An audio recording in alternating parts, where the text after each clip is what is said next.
جاسوسی کا چوتھا سٹیپ ٹارگٹ کے بارے میں ڈاکومنٹ انفارمیشن اکٹھی کرنا۔ افطاری کے بعد وہ تینوں نگین کے کمرے میں موجود تھے۔ سنی ہاتھ میں چپس کا کھلا پیکٹ پکڑے چپس نکال کر کھا رہا تھا۔ گود میں بڑی سی کتاب کھلی رکھی تھی۔ نگین ساتھ بیٹھی اپنے دوپٹے کے پلو سے چشمہ صاف کر رہی تھی۔ سنی کی بات پہ مایوسی سے اس نے دوربین رکھی۔ ڈاکومنٹ انفارمیشن کہاں سے اکٹھی کریں؟ میرے باپ دادا کا کبھی نادرا سے تعلق نہیں رہا۔ توبہ، ان کا کیوں کسی نادرا ادارے سے تعلق ہوتا؟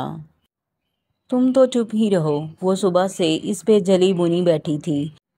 ہر دفعہ نگین کوئی نہ کوئی گڑبڑ ضرور کرتی تھی۔ میں تو بتانے لگی تھی کہ عظمیٰ نے مکہ مار ڈاکو کے بارے میں کیسے انفارمیشن اکٹھی کر لی تھی، مگر ٹھیک ہے نہیں بولتی۔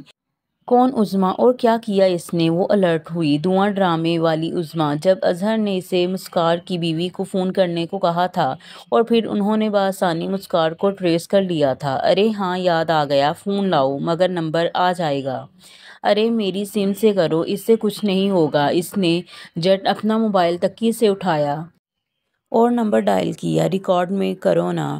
کرتی ہوں۔ اس نے ریکارڈنگ آن کر کے فون کان سے لگایا۔ گھنٹی جا رہی تھی۔ نگین اور سنی آگے ہو کر اس کو دیکھ رہے تھے۔ ہیلو۔ چھٹی گھنٹی پہ فون اٹھا لیا گیا۔ السلام علیکم، میں سرف بنانے والی کمپنی سے بات کر رہی ہوں۔ ہم اپنے پروڈکٹ کے بارے میں عوام کا فیڈ بیک جاننا چاہ رہے تھے۔ آپ بتائیے، آپ نے ہمارے سرف کو کیسا پایا؟ میں دھوبی نہیں ہوں، کپڑے لانڈری سے دھلواتا ہوں، وہ بیزاری سے بولا تھا۔ تو آپ ہمیں اس لانڈری کا نام ہی بتا دیں۔ دوسری طرف سے کھٹ سے فون رکھ دیا گیا۔ پتہ نہیں کس شیریں کا فرہاد ہے یہ، وہ فون کو گور کر رہ گئی۔ خیر، اس کی آواز تو ہمارے پاس آ گئی۔ اب آگے کیا کرنا ہے؟ کیا کرنا ہے؟ سنی کے پیکٹ سے چپس نکالتی نگین نے غائب دماغی سے دہرایا۔ وہی عظمیٰ نے آگے کیا تھا۔ وہ اظہر نے ریکارڈنگ ایس ایچ او کو سنوائی تھی اور ایس ایچ او مسکار کی بیوی کی آواز پہچان گیا تھا، مگر ہماری کہانی میں نہ اظہر ہے نہ ایس ایچ او۔ یہ تو میں نے سوچا ہی نہیں۔ کاش تم کبھی سوچنے بھی لگو نگین۔ اس نے بیزاری سے فون واپس پھینکا۔ اتنا وقت برباد کر لیا اور حاصل کچھ بھی نہیں۔ ویسے اس کے مالک کے پاس اس کے ڈاکومنٹس تو ہوں گے۔ چند لمحوں بعد وہ سوچ کر بولی، لیکن مالک مکان کا نمبر تو ہمارے پاس نہیں ہے، مگر اس شیریں کے میاں کے پاس تو ہوگا نا۔ میرے پاس ایک آئیڈیا ہے۔ چھوٹو چھوٹو، وہ اونچا اونچا چھوٹو کو پکارتی اپنا موبائل تلاش کرنے لگی۔ دوربین آنکھوں سے لگائی وہ موبائل کان پہ رکھے بیٹھی تھی۔ نگین نے اپنا کان اس کے کان سے لگے موبائل سے جوڑ رکھا تھا۔ اب چھوٹو اس کے سامنے کھڑا تھا۔ وہ دوربین سے دیکھتی مدھم آواز میں کہہ رہی تھی۔ سامنے والے لان میں وہ کرسی پر ٹانگ پہ ٹانگ رکھے بیٹھا تھا۔ چھوٹو اس کے سامنے تھر تھر کانپتا کھڑا تھا۔ کیا بات ہے، کون ہو تم؟ ہانی۔ کان سے لگے موبائل سے فرحاد کی آواز بخوبی سنائی دے رہی تھی۔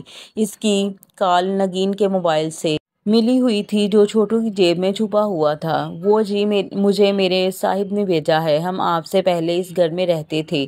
ہمارا کچھ سامان ادھر رہ گیا تھا جس کے لیے ہمیں مالک مکان سے رابطہ کرنا ہے۔ صاحب نے اس کا نمبر کھو گیا ہے، اگر آپ کے پاس ہے تو دے دیں۔ چھوٹو نے رٹو طوطے کی طرح ہانی کا یاد کرایا بیان دہرایا۔ ہانی نے فاتحانہ مسکراہٹ سے نگین کو دیکھا اور پھر سامنے نظر آتے منظر کو۔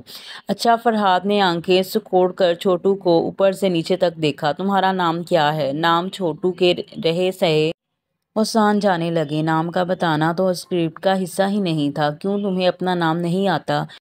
وہ جی، باجی نے کہا تھا کہ کتے والا جو بھی فضول سوال پوچھے جواب نہیں دینا۔ ہانی نے بے اختیار سر پہ ہاتھ مارا۔ فرحاد کے لبوں کو ایک جاندار مسکراہٹ چھو گئی۔ تمہاری باجی نے اور کیا کیا کہا تھا؟ وہ جی، چھوٹو ذرا شرما گیا۔ انہوں نے کہا تھا کہ اگر میں یہ کام کر دوں تو جس کڑی سے چاہوں گا وہ اس سے میرا بیاہ کروا دیں گی۔ تمہاری باجی نے کوئی میرج بیورو تو نہیں کھولا ہوا؟ نہ جی، وہ کیوں گیرج کھولیں گی؟ بہت پڑھی لکھی ہیں، وہ لاہور سے آئی ہیں۔ جگ ذلیل، اب نام ہی نہ بتا دے۔ وہ دوربین آنکھوں سے لگائی غصے میں کھول رہی تھی۔ تو جا اپنی پڑھی لکھی باجی سے کہو کہ کتے والا پوچھ رہا ہے۔ میرے شفٹ ہونے سے تو ہفتہ پہلے تو اس گھر کی تعمیر مکمل ہوئی ہے۔ اس سے پہلے تو یہاں خالی پلاٹ تھا۔ کیا آپ اس میں جھگی لگا کر رہتی تھیں؟ جج جی، اس کے سخت ہوتے تیوروں سے چھوٹو الٹے قدموں واپس بھاگا۔ رومیو زور زور سے بونکنے لگا۔ گرتا پڑتا چھوٹو باہر آیا تھا۔ آئے ذرا اسے میں ویا کراتی ہوں اس کا۔ ہانی نے دوربین ایک طرف رکھی اور آستینیں موڑ لیں۔ اب اس کا سارا غصہ چھوٹو پہ نکلنا تھا۔ جاسوسی کا 5واں سٹیپ۔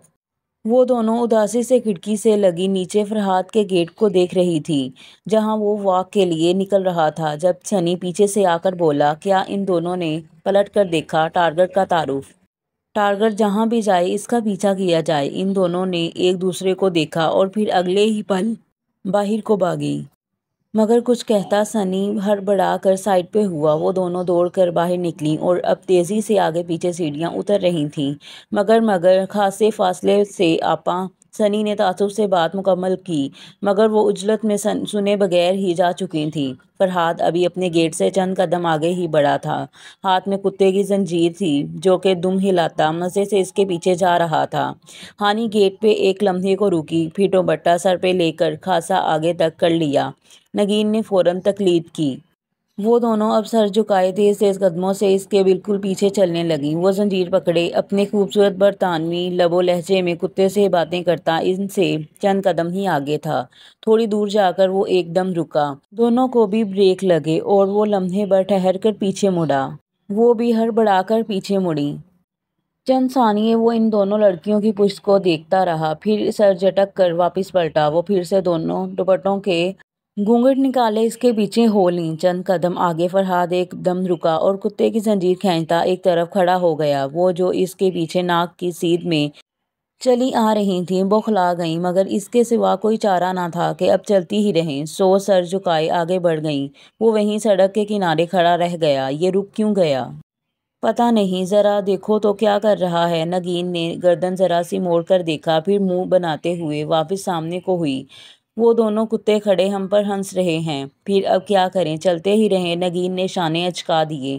ہانی جھنجھلا کر تیز تیز قدم اٹھانے لگی۔ سارے سٹیپ فیل ہو گئے ہیں تمہارے۔ کوئی کام کی بات بتائی ہے تم نے ابھی تک؟ وہ نیم جان سی کاؤچ پہ گری سنی پہ برس رہی تھی جو اطمینان سے کتاب چہرے کے سامنے کیے بیٹھا تھا۔ ایک تو صبح کی گرمی، اوپر سے روزے میں واگ۔ اب اس آدھے انگریز کا تو پتہ نہیں روزہ تھا یا نہیں کہ روز ہی واک پہ نکل کھڑا ہوتا تھا، مگر وہ تو بے حال ہو رہی تھی۔ آپا میں نے کہا تھا کہ فاصلے سے تعاقب کیجیے گا، خواب میں کہا ہوگا، ہم نے تو نہیں سنا۔ اور کیا فائدہ ہوا تعاقب کرنے کا؟ کون سی معلومات ملی؟ کیا آپ جانتی ہیں کہ تعاقب کے دوران ٹارگٹ جس سے بھی ملے یا جو گفتگو کرے اس شخص سے بھی معلومات مل سکتی ہیں؟ آہو، مگر وہ بات کر رہا تھا اپنے پیارے کتے سے۔ اب کیا میں کتے سے اس کی زبان میں بھوں بھوں شروع کر دیتی؟ بے شک کتے سے گفتگو میں بھی کلو مل سکتا تھا۔ سنی بات ماننے کو تیار نہ تھا۔ جانے بھی دو، وہ بول رہا تھا انگریزی والی پھوں پھاں انگریزی، جبکہ مجھے تو انگریزی فلموں کی انگریزی بھی پڑھے بغیر سمجھ نہیں آتی۔ اس کی خاک آنا تھی۔ وہ تیز پنکھے تلے بے حال سی لیٹی کراہے جا رہی تھی، صرف اس لیے کہ اس گنے میسنے کو شک نہ ہو۔ وہ کالونی کے پورے 3 چکر کاٹ کر آئی تھی۔ مگر ہانی، شام کو بھی تو وہ کہیں جاتا ہے، تب بھی تو اس کا پیچھا کیا جا سکتا ہے۔ میں نہیں کر رہی کوئی پیچھا ویچھا، مجھے معاف رکھو۔ اس نے ہاتھ جوڑ دیے۔ نگین گھٹنوں پر سر رکھے کچھ سوچنے لگی۔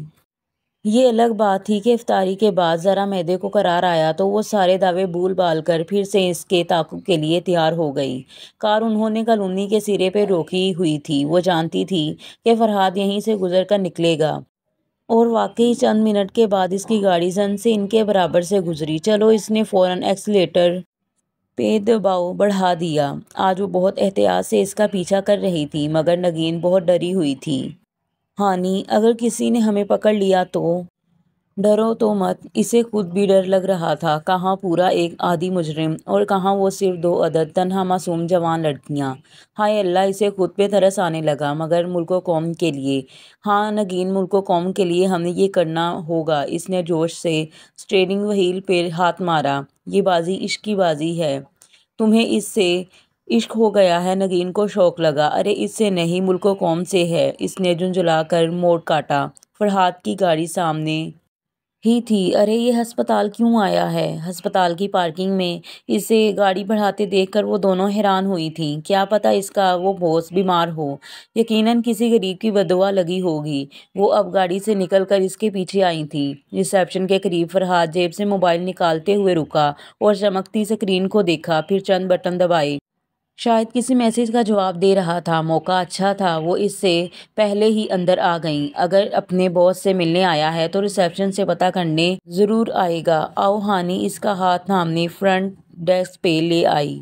اب وہ ریسیپشن ڈیسک پہ کوہنی رکھے فرحاد کی سمت پشت کیے منتظر تھی کہ کب وہ آئے۔ نگین سامنے ستون کی اوٹ میں نوٹ بک اور پین لیے تیار کھڑی ہو گئی۔ شیشے کا دروازہ کھول کر وہ اندر آتا دکھائی دیا۔ بے حد پر اعتماد اور مغرور انداز میں چلتا وہ سیدھا ریسیپشن ڈیسک کی طرف آیا، جہاں ہانی نے اسے آتے دیکھ کر پوری طرح اس کی پشت کر لی تھی۔ ایک تو کم وقت کا ہینڈسم تھا، اوپر سے تھا بھی دشمن۔ ایکسکیوز می سسٹر، قریب آ کر اس نے اپنے خوبصورت لب و لہجے میں پکارا۔ ایک اتنا ڈیشنگ بندہ آپ کو سسٹر کہہ کر بلائے تو آپ کا دل اپنا نہیں تو اس کا سر دیوار میں دے مارنے کو ضرور چاہے گا۔ جی سر، ریسیپشنسٹ نے خوش دلی سے جواب دیا۔ شکر ہے اس کو سسٹر کہا تھا۔ وہ بے اختیار اس کی مشکور ہوئی۔ ڈاکٹر نعمان کہاں ہوں گے؟ وہ اس کے بالکل ساتھ کھڑا پوچھ رہا تھا۔ قیمتی محصور کن پرفیوم کی مہک اس کے ہوش اڑائے جا رہی تھی۔ وہ رہے ڈاکٹر نعمان، وہ شکریہ کہہ کر کوریڈور کی طرف مڑ گیا۔ نہ ستون کے پیچھے سے نکلی اور وہ ڈیسک سے ہٹی، دونوں ساتھ ملیں اور پھر ایک ساتھ ہی اس کے پیچھے چل پڑی۔ دفتن وہ رکا، آہٹ محسوس کر کے پلٹا، وہ بھی بوکھلا کر واپس مڑی۔ اس نے آنکھیں سکیڑ کر چند لمحے ان کو دیکھا، پھر سر جھٹک کر آگے بڑھ گیا۔ تب ہی سامنے سفید اوور آل بازو پہ ڈالے ایک ڈاکٹر آتا نظر آیا۔ فرحاد کو دیکھ کر اس کے لبوں پہ ایک جاندار مسکراہٹ ابھری۔ ارے یہ عید کا چاند ہوئے فرحاد حسن، کب طلوع ہوئے؟ ڈاکٹر نعمان نے گرم جوشی سے اسے گلے سے لگایا۔ پہلی کام کی بات پتہ چلی، اس کا پورا نام فرحاد حسن ہے۔ پہلی کام کی بات پتہ چلی، اس کا پورا نام فرحاد حسن ہے۔ نگین ہانی کے ساتھ ان دونوں کی طرف پشت کیے کھڑی جلدی جلدی نوٹ بک پہ قلم گھسیٹنے لگی۔ بکو مت اور سوری یار، میں پہلے نہیں آ سکا۔ انکل کی طبیعت اب کیسی ہے؟ لکھو ٹارگٹ نے باس کے لیے انکل کا کوڈ ورڈ رکھا ہوا ہے۔ اس نے نگین کے کان میں سرگوشی کی۔ اب بہتر ہے، آؤ تمہیں ملواتا ہوں۔ اور تم سناؤ، تمہاری پرنسس کیسی ہیں؟ ابھی تمہاری قید میں آئی یا نہیں؟ قید؟ وہ چونکی۔ نگین کے بھی کان کھڑے ہوئے۔ قید میں تو بس سمجھو وہ آ ہی گئی ہے۔ وہ مبہم سا مسکرایا۔ ہانی کا رواں رواں کانپ اٹھا۔ سوچ لو، کہیں اس زبردستی پہ زنجیریں توڑوا کر بھاگ نہ جائے تو اس نے کسی لڑکی کو زنجیروں سے قید کر رکھا ہے۔ وہ شدید صدمے میں گری ان کی باتیں سن رہی تھی۔ ہماری زنجیریں بڑی مضبوط ہیں، نہیں بھاگے گی، بے فکر رہو۔ وہ دونوں اب باتیں کرتے دور جا رہے تھے۔ ہانی نے پھٹی پھٹی آنکھوں سے پلٹ کر ان دونوں کو دیکھا اور پھر نگین کو۔ یہ لڑکیاں بھی اغوا کرتا ہے؟ ہاں، وہ ہم ہی لڑکیاں ہیں۔ مجھے ڈر لگ رہا ہے، اگر اس نے ہمیں دیکھ لیا تو۔ بھاگو، وہ نگین کا ہاتھ کھینچ کر دھڑکتے دل کے ساتھ اسے باہر لائی۔ بس کچھ دن کے تعاقب کی بات ہے، پھر اسے گرفتار کروا ہی لیں گے۔ ہانی جوش سے کہتی نگین کے ہمراہ گھر میں داخل ہوئی تھی۔ کل قیدی لڑکی کا سن کر آج انہوں نے فرحاد کا واق پہ پورا پورا پیچھا کیا تھا۔ گو کوئی کامیابی تو نصیب نہیں ہوئی، مگر ان کا جوش دیدنی تھا۔ میرا گمان ہے کہ یہ آج کل میں اس جگہ ضرور جائے گا جہاں اس نے اس معصوم لڑکی کو چھپا رکھا ہے۔ اور تب ہم سامنے کھڑے تیور لیے بیٹھی خالہ کو دیکھ کر ہانی کی زبان میں بریک لگے۔ کھک خالہ، وہ بمشکل مسکرائی۔ کہاں سے آئی ہو؟ لاہور سے۔ آپ بڑی خالہ، اس نے مسکرا کر آنکھیں جھپکیں، مگر خالہ کے تیور اچھے نہ تھے۔ اللہ بخشے میرے معصوم کو، وہ کہتے تھے لڑکیوں کو دو سونے کا نوالا، مگر دیکھو عقاب کی نظر سے۔ ان کے دور میں شینا پید تھے کیا؟ اسے محاورے کی ٹانگ توڑنے پہ سخت غصہ آیا۔ بکو مت، وہ فرماتے تھے لڑکیاں اگر یوں لور لور پھریں تو مانو کوئی گڑبڑ ضرور ہے۔ درست فرما گئے تھے، اور نہیں تو کیا؟ وہ تائیدی انداز میں سر ہلاتی ان کے سامنے بیٹھنے لگی۔ خبردار، جو مجھے مکھن لگایا، وہیں سامنے ہو جاؤ۔ خالہ، وہ روحانسی ہو گئی۔ پھر نگین نے ہاتھ سے پکڑ کر اپنی طرف کھینچا کہ دم کٹی لومڑی اکیلی کیوں ہو؟ اب میری بات کان کھول کر سنو۔ صبح میرے پاس فرحاد آیا تھا۔ کون فرحاد؟ اس نے معصومیت سے نگین کو دیکھا۔ ہاں ہاں، اب تمہاری یادداشت جواب دے گئی ہے نا، خالہ تنزیہ بولیں۔ وہ کہہ رہا تھا کہ اس کالونی کی لڑکیاں اخلاق و تہذیب سے بالکل عاری ہیں۔ ٹھیک کہہ رہا تھا، واقعی ہی اس کالونی کی لڑکیاں بڑی بد تہذیب ہیں، بجا فرمایا آپ نے۔ آگے سنیے، وہ یہ بھی بتا رہا تھا کہ اس کالونی کی 2 لڑکیاں روز اس کا پیچھا کرتی ہیں۔ ہاں تو ہوں گی کوئی 2 فضول سی لڑکیاں، ہمیں کیا؟ ہمیں یہ ہے ہانی بیٹا کہ حیرت انگیز طور پر ان دونوں لڑکیوں کا حلیہ بھی تم دونوں سے بہت ملتا ہے۔ دیکھا، میں نے تو پہلے ہی کہتی تھی کہ آپ کالونی کی لڑکیاں میرے سٹائل اور فیشن کاپی کرتی ہیں۔ وہ ان کے طنز پر اترا کر گردن اکڑاتے ہوئے مسکرائی۔ جی بیٹا، مگر اتفاق سے ان کے نام بھی ہانی اور نگین ہیں۔ واؤ، کتنے اتفاق ہوتے ہیں نا دنیا میں۔ بکو مت، خالہ کو جلال آ ہی گیا، اور جب ان کو جلال آتا تھا تو سننے میں آیا تھا کہ قبر میں ان کے سسر مرحوم کی روح بھی کانپ اٹھتی تھی۔ تم دونوں کیا حرکتیں کرتی پھر رہی ہو؟ جب جی چاہا منہ اٹھا کر پرائے بندے کے پیچھے چل دی۔ محلے میں ہماری کوئی عزت ہے؟ اگر بات پھیل گئی تو جانتی ہو کتنی بدنامی ہوگی۔ کتنی بے اختیار لبوں سے پھسلا، پھر گڑبڑا کر زبان روکی۔ کان کھول کر سن لو، اگر آئندہ مجھے تم دونوں کی طرف سے کوئی شکایت ملی تو مجھ سے برا کوئی نہیں ہوگا۔ وہ غصے میں کہہ کر کچن کی طرف چلی گئیں۔ نگین منہ لٹکائے صوفے پہ گر گئی، جبکہ وہ ٹہلنے لگی۔ اس ڈاکو چور دہشت گرد کی اتنی ہمت کہ ہماری شکایت لگائے، اب تو اس کو اندر کرانا ہی پڑے گا۔ وہ ادھر ادھر چکر کاٹتی بولے جا رہی تھی، مگر اب اماں سے نظر بچا کر ہم اس کا پیچھا کرنے نہیں جا سکتے ہیں۔ وہ ٹہلتے ٹہلتے رکی، اس کی آنکھیں کسی خیال سے چمک اٹھی تھیں۔ میرے پاس ایک آئیڈیا ہے، وہ پرجوش سی اس کے قریب آئی۔ اور یہاں ہماری قسط کا اختتام ہوتا ہے، اور ملتے ہیں اگلی قسط میں۔ اور چینل کو لائک کر دیجیے گا، سبسکرائب کر دیں اور بیل آئیکن کو کلک کر دیں، اور ہم ملیں گے اگلی قسط میں۔ تب تک کے لیے دیجیے گا اجازت۔ اللہ حافظ۔